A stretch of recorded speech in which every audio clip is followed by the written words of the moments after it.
प्यारे बच्चों, एक बार फिर से आप सभी का हमारे YouTube चैनल पे बहुत बहुत स्वागत है। आज हम 8वीं क्लास के विज्ञान के कार्यपत्रक संख्या 23 को पढ़ेंगे। आपका यह कार्यपत्रक 5 अक्टूबर के लिए। शुरू करने से पहले अपना नाम और अपने कक्षा अध्यापक का नाम जहाँ कॉलम दिया गया है उसमें लिखना ना भूलिएगा। इसमें हम सूक्ष्मजीवों के बारे में पढ़ेंगे। सूक्ष्मजीव कितने प्रकार के होते हैं, इनकी क्या विशेषताएँ होती हैं, ये हमारे लिए हानिकारक होते हैं या लाभकारी होते हैं, ये सब चीज़ें जानने का प्रयास करेंगे। चलिए शुरू करते हैं।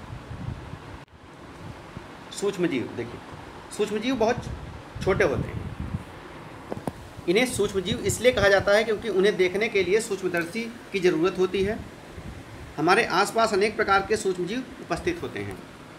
सूक्ष्मजीव 4 प्रकार के होते हैं। अब आप देख लीजिए कि सूक्ष्मजीव इन्हें क्यों कहा जाता है। इसलिए कहा जाता है क्योंकि ये क्या होते हैं, इनको हम जो सामान्य आँखों से नहीं देख सकते, इनको देखने के लिए हमें सूक्ष्मदर्शी की ज़रूरत पड़ती है। सूक्ष्मजीव 4 प्रकार के होते हैं।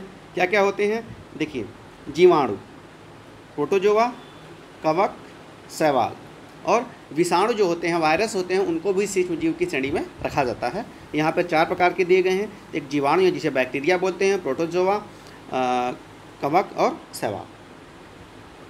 विषाणु भी बहुत छोटे जीवों जैसे होते हैं, लेकिन वे अन्य सूक्ष्म जीवों की तरह नहीं हैं।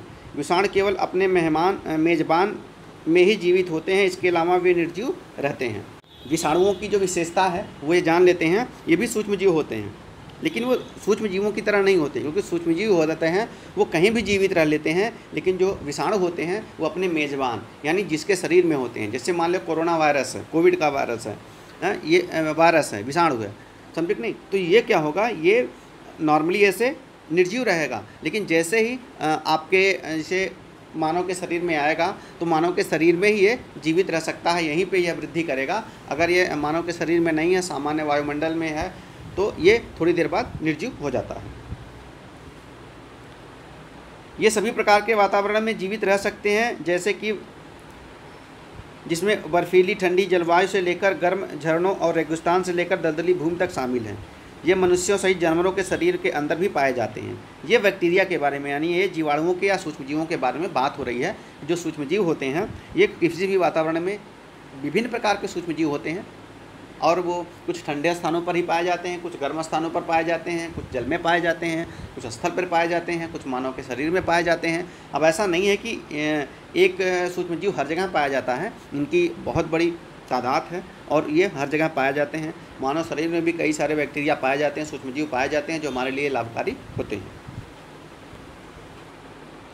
कुछ सूक्ष्मजीव अन्य जीवों पर आश्रित होते हैं, जबकि अन्य स्वतंत्र रूप से मौजूद होते हैं। तो कुछ क्या होते हैं, अन्य पर आश्रित होते हैं और कुछ स्वतंत्र होते हैं। अब आप देखिए झरना, यहाँ भी रेगिस्तान, बर्फीली और मिट्टी, तो ये ऐसे स्थल हैं जहाँ पर क्या होते हैं, ये बैक्टीरिया यानी जो सूक्ष्मजीव होते हैं ये पाए जाते हैं।